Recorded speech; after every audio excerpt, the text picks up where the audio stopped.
हजरत Netanyahu यानी Israel एक बार फिर से जलील हुआ है। क्यों, कैसे, सुनिए जल्दी जल्दी।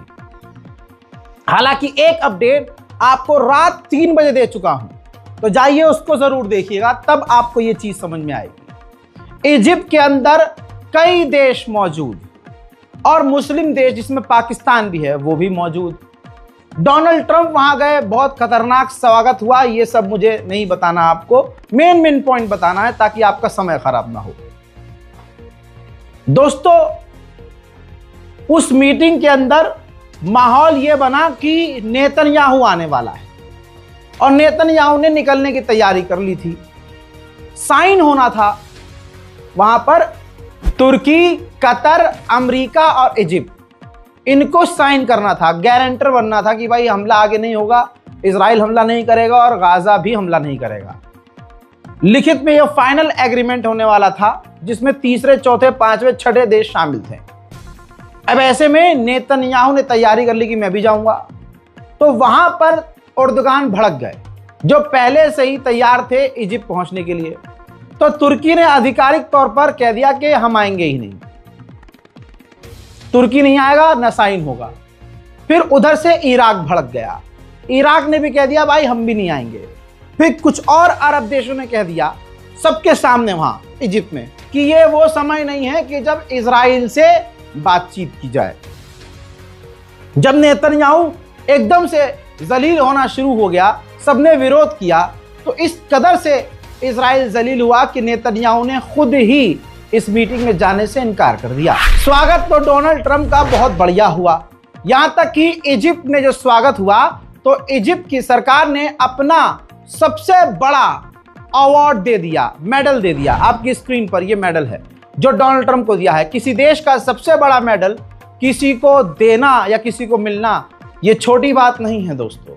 हालांकि मेरा भी यह मानना है कि ट्रंप ने चाहे लालच में किया हो, जैसा भी किया हो, किसी भी चीज के लिए किया हो, जंग रुकवा दी, ये बड़ी बात है। नरसंहार हो रहा था, मारा जा रहा था, बच्चे मारे जा रहे थे। ट्रंप के अलावा शायद कोई और नहीं रोक पाता, ना कोई रोक पाया। किसी भी तरह से किसी भी लालच को ट्रंप ने इजराइल को दिया और इजराइल रुका।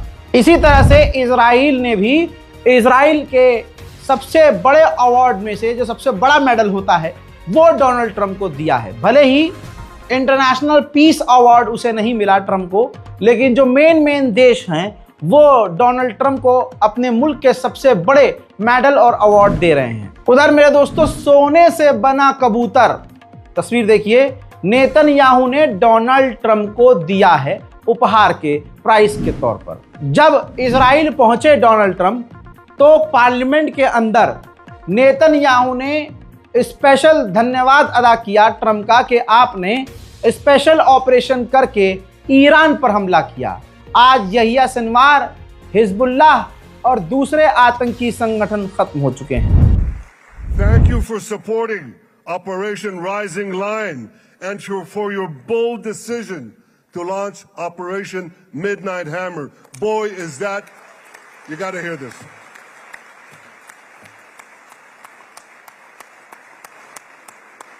This is the most fitting name ever named for a military operation, because a little after midnight, you really hammered them. वहीं डोनाल्ड ट्रंप ने ऐलान करते हुए कहा कि इजराइल को अमेरिका ने बहुत हथियार दिए और अच्छे हथियार दिए, जिसका इस्तेमाल इजराइल ने अच्छे तरीके से किया और वो जीत गया। हाँ, अच्छे तरीके से इस्तेमाल किया। आगे बोलना, सफेद सुअर, गुलाबी सुअर की निहत्तों पर इस्तेमाल किया, बमों को बच्चों के ऊपर इस्तेमाल किया, सिविलियंस के ऊपर इस्तेमाल किया। एक पूरे मुल्क को इजराइल ने खत्म कर दिया अमेरिका के हथियार से, निहत्थे मुल्क को। डोनाल्ड ट्रंप ने आगे कहा कि हमारे B-2 बॉम्बर ने बहुत बढ़िया काम किया, तो हमने और भी B-2 बॉम्बर ऑर्डर किए हैं। आगे उन्होंने कहा कि ईरान से अगर पीस डील हो जाए, किसी भी तरह से डील हो जाए तो अच्छी बात है, और ईरान वो कोशिश कर भी रहा है। ईरान हमारी पाबंदियों की वजह से सरवाइव नहीं कर पाएगा। The United States military flew 7 of those beautiful B-2 bombers. They look so beautiful all of a sudden. They were always, I thought they were pretty planes. I had no idea they could do what they did. In fact, we just ordered 28 more of them. A little updated version. We ordered a whole pile of them.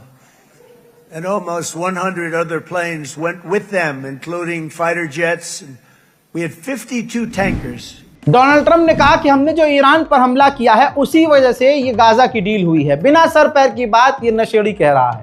भाई तुमने Iran पर हमला किया इस वजह से ये deal हुई है गाजा की। अबे चमनचू, ये बोल कि इजराइल कमजोर पड़ गया था ईरान के हमले में, ये तुम्हारे ही देश के अखबारों ने लिखा है, इजराइल के अखबार ने लिखा है। और ईरान और इजराइल की जंग अलग थी, गाजा का नरसंहार अलग था। हजरत मोहतरम, आगे डोनाल्ड ट्रंप ने यह कहा कि डील हो गई है और आगे ईरान के लिए अच्छा है कि वो भी डील कर ले और इजराइल को मान्यता दे दे। और अगर ईरान के पास परमाणु होता तो आज ये डील नहीं होती। ईरान आस पड़ोस के देशों को धमकाना बंद करे और मलेशिया जो मिलिशिया लड़ाके हैं जो खतरनाक हैं इलाके के लिए, उनको सपोर्ट करना बंद कर दे ईरान। मोहतरम हजरात, आप मेरे देखने वाले इस बात के गवाह हैं। 4 दिन पहले ही मैंने कह दिया था कि अब होगा यही कि एक दूसरे की तारीफ करेंगे और तारीफ खेलेंगे, झूठी तारीफ। डोनाल्ड ट्रंप को एक तरह से ये समझिए फंसा रहा है नेतन्याहू।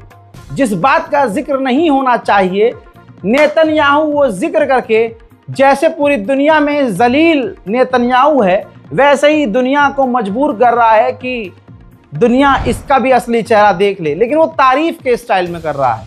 जैसे इस वीडियो में नेतन्याहू ने शुक्रिया अदा किया है डोनाल्ड ट्रंप का और कहा कि शुक्रिया कि आपने कासिम सुलेमानी को कत्ल किया, जिनके कत्ल पर दोस्तों आपको याद है, जिनके कत्ल पर आज तक ईरान भड़का हुआ है। दोस्तों वो रिपीट किया इसने नेतन्याहू ने और आगे कहा कि आपके हमले की वजह से जो ईरान पर हमला किया, ईरान का मिसाइल प्रोग्राम कमजोर हो गया, पूरा ईरान कमजोर हो गया और आप यानी अमेरिका जो न्यूक्लियर डील से बाहर आया वो बढ़िया, बहुत बढ़िया किया। पहली बात, अगर न्यूक्लियर डील से ये बाहर आया, ये साले खुद ही आए थे डील में और डील से बाहर भी डोनाल्ड ट्रंप खुद गया और अब वो वापस आने के लिए जोर डाल रहा है ईरान पर। क्यों कर रहा है हमले भाई? न्यूक्लियर डील करने के लिए कह रहा है। नेतन्याहू बिल्कुल उसकी उल्टी बात कह रहा है वहां पे खड़े होके। तवज्जो है? तो नेतन्याहू खुद डोनाल्ड ट्रंप से खेल रहा है और उस गुलाबी सूअर को पता ही नहीं चल रहा। डोनाल्ड ट्रंप ने यह कहा है अपने बयान में इजराइल की संसद में कि इसी वक्त हमास हथियार भी डालेगा और पीछे भी हटेगा, गाजा को दूसरा संगठन चलाएगा और इसी वक्त शांति आएगी और भविष्य में इजराइल गाजा के लिए भी खतरा नहीं होगा। And in an unprecedented achievement, virtually the entire region has endorsed the plan that Gaza will be immediately demilitarized, that Hamas will be disarmed, and Israel's security will no longer be threatened in any way, shape or form. इसी के साथ Donald Trump अरब देशों को धमका गए, कहने लगे कि अब किसी भी देश के पास बहाना नहीं है कि ईरान ये है, इजराइल ये कर रहा है, वो कर रहा है। अब सीधा अब्राहम अकॉर्ड में सबको ज्वाइन यानी इजराइल से नॉर्मलाइजेशन कर लेना चाहिए। बाकी उन्होंने कहा कि हमने इजराइल को मान्यता दी, हमने जेरूशलम को मान्यता दी, हमने इजराइल को सपोर्ट किया, ब्ला ब्ला ब्ला। आप समझ रहे हैं क्या चल रहा है? सुनिए इस वीडियो को। Early on, and you'd all be doing me a favor, and I'm going to be saying this in a little while to some other friends, would love you all to, is this right, Jared? Join up in the Abraham Accords. We have to join up and get together. You can have that whole thing filled out. We had a very weak administration, worst president in the history of our country by far. Israel के अंदर Netanyahu के खिलाफ सैकड़ों जो case हैं दर्ज हैं और उस पर सुनवाई हो रही है। तो यहां पर डोनाल्ड ट्रंप ने राष्ट्रपति से कह दिया डायरेक्ट उनसे कि नेतन्याहू को माफ कर दिया जाए, सारे केस बंद कर दिए जाएं। इसके बाद जो डोनाल्ड ट्रंप हैं वो कतर के लिए रवाना हुए और जब वो कतर के लिए जा रहे थे तो हवा में ही उनके जहाज को, उनके प्लेन को कतर के F-16 फाइटर जेट एस्कॉर्ट करते हुए नजर आए।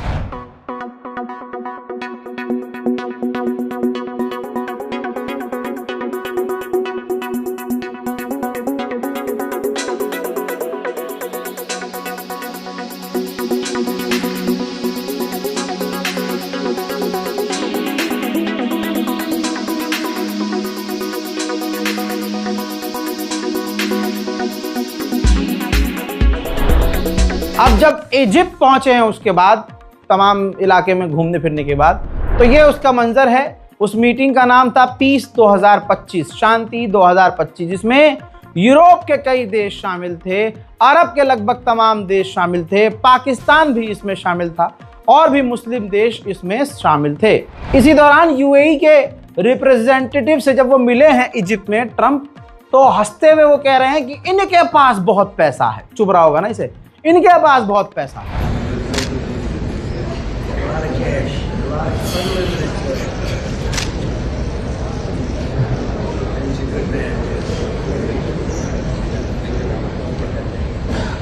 इसके बाद वो ऐतिहासिक घड़ी थी जिसका मंजर मैं आपको दिखा रहा हूं।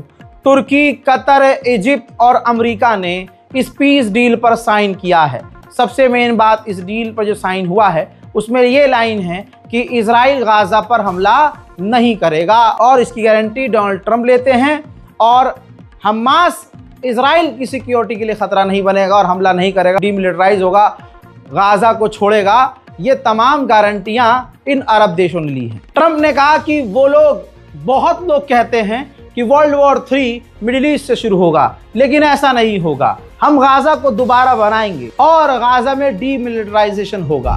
पता नहीं पाकिस्तान ने डोनाल्ड ट्रंप के लिए क्या किया है, वो तो पाकिस्तान के लोग बताएं, और शहबाज शरीफ ने क्या किया है ये भी अब पाकिस्तान के लोग बताएं कि इजिप्ट में खड़े होकर मिडिल ईस्ट में अगर कोई डील हो रही है तो डोनाल्ड ट्रंप पाकिस्तान की तारीफ कर रहे हैं, यहां तक कि पाकिस्तान के आर्मी चीफ की तारीफ की है। सुनिए। Prime Minister Sharif of Pakistan, and also I have to say my favorite field marshal from Pakistan, who's not here, but the Prime Minister is here, and you're going to give his regards. Where are you? There you go. Thank you very much. इसके बाद जब पाकिस्तान के प्रधानमंत्री शहबाज शरीफ को बोलने का मौका मिला तो उन्होंने बोला कि मैं एक बार फिर से डोनाल्ड ट्रंप को नोबेल पीस प्राइज के लिए नॉमिनेट करता हूं। बेहतरीन कैंडिडेट हैं, इन्होंने बहुत जंगें रुकवाई हैं। मैं बताता हूं, हम इंडिया और पाकिस्तान जब लड़ रहे थे, दोनों न्यूक्लियर पावर वाले देश थे। अगर डोनाल्ड ट्रंप ना बीच में पड़ते, सुलह ना करवाते तो मामला बहुत बिगड़ जाता। मैं डोनाल्ड ट्रंप को सल्यूट करता हूं। अबे तू सल्यूट कर, पैंट उतार, चड्डी उतार के लेट, कुछ भी कर, लेकिन सवाल यह है कि जो पाकिस्तानी आवाम पहले कहती थी कि हम अमेरिका के साथ कभी नहीं होंगे, आज वो देखिए अमेरिका को चाटने में लगा हुआ है। इसीलिए कहा जाता है कि इमरान खान, जो आज उसका करियर मिटा दिया गया, उसको जेल में ठूस दिया गया, उसको टक्कर कोई नहीं दे सकता। इसके बाद डोनाल्ड ट्रंप ने कहा कि अब इंडिया और पाकिस्तान, जब से मैंने डील कराई है उसके बाद से अब ये दोनों साथ, मतलब आराम से, प्यार से रहेंगे। हालांकि इस बात में कोई सच्चाई नहीं है। हजरात, डोनाल्ड ट्रंप और तमाम जो है पार्टी के लोग वहां बैठे थे, तो अमेरिका का विदेश मंत्री कहता है कि ये 50 सालों का सबसे ऐतिहासिक और बेहतरीन दिन है मिडिल ईस्ट में। तो डोनाल्ड ट्रंप ने टोक दिया, अबे सिर्फ 50 सालों से, मतलब ये लड़ाई तो 100 सालों से आ रही है ना, गाजा, फिलिस्तीन, इजराइल। तो अगले ने फौरन हंस के ठीक है, हाँ नहीं, 100 सालों से, 100 सालों में ये पहली बार इतना बेहतरीन दिन आया है। Is clearly, in my mind, I think in the mind of everyone in this room, probably one of the most important days for world peace in 50 years. That's not an exaggeration. Only 50? Maybe 100. Certainly since the end of World War II, Mr. President. Mr. Witkoff and Mr. Cook. हजरात, अपने बयान में Trump ने Canada के प्रधानमंत्री को राष्ट्रपति कह दिया। इस पर चुटकी लेते हुए वहां के प्रधानमंत्री ने कहा कि भाई मैं ग्लैड हूं, आभारी हूं कि आपने मुझे अपग्रेड करके राष्ट्रपति कह दिया। अब भाई सफेद सुअर तो सफेद है, उसने पलट के पिन मार दी कि शुक्रिया अदा करो कि तुम्हें मैंने गवर्नर नहीं कहा, मतलब प्रमोट किया है, डिमोट नहीं किया। ये है video. I'm glad you upgraded me to president. Oh, did I say? Great stuff. It's good. I started. We said inside. Great stuff. That was great. Donald Trump से महमूद अब्बास फिलिस्तीन अथॉरिटी के राष्ट्रपति ने मुलाकात की और उसके बाद उन्होंने बयान में कहा कि ये जो समिट हुआ है ये मिडिल ईस्ट के लिए काफी जरूरी था।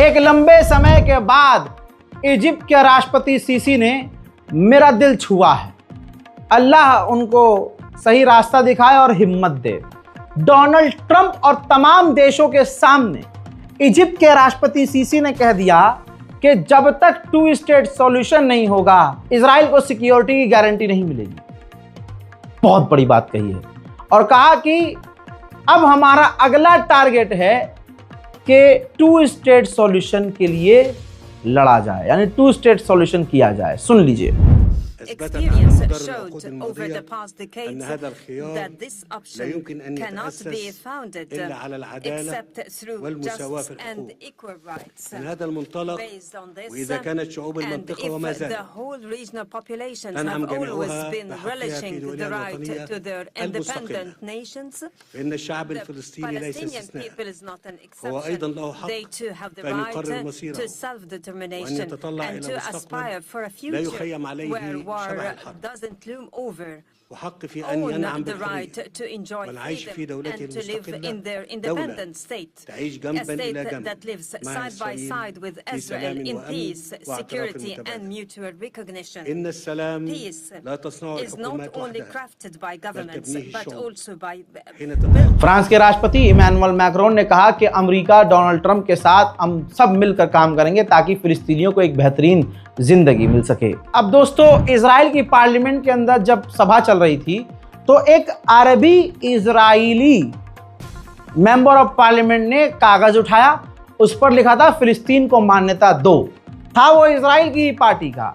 भाई साहब, उसे सभा से बाहर कर दिया गया। ये है वीडियो।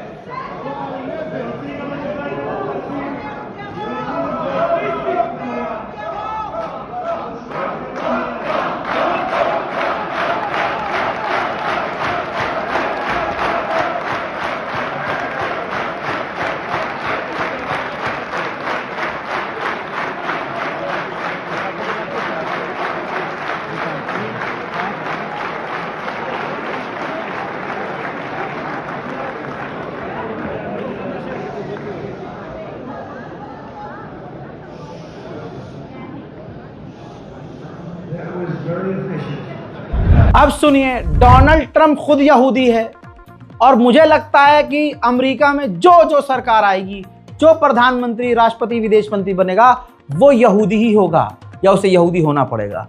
डोनाल्ड ट्रंप ने अपने मुंह से हक दिया कि मैं अपने दामाद का शुक्रिया अदा करता हूं कि मेरे दामाद ने मेरी बेटी को कन्विंस किया कि वो यहूदी हो जाए और वो यहूदी हो गई। सुन लीजिए, इसको भी सबूत दे रहा हूं। And let me also give a very special thanks to someone who truly loves Israel. In fact, loves it so much that my daughter converted. My daughter converted. I didn't know this was going to happen. And Ivanka's here.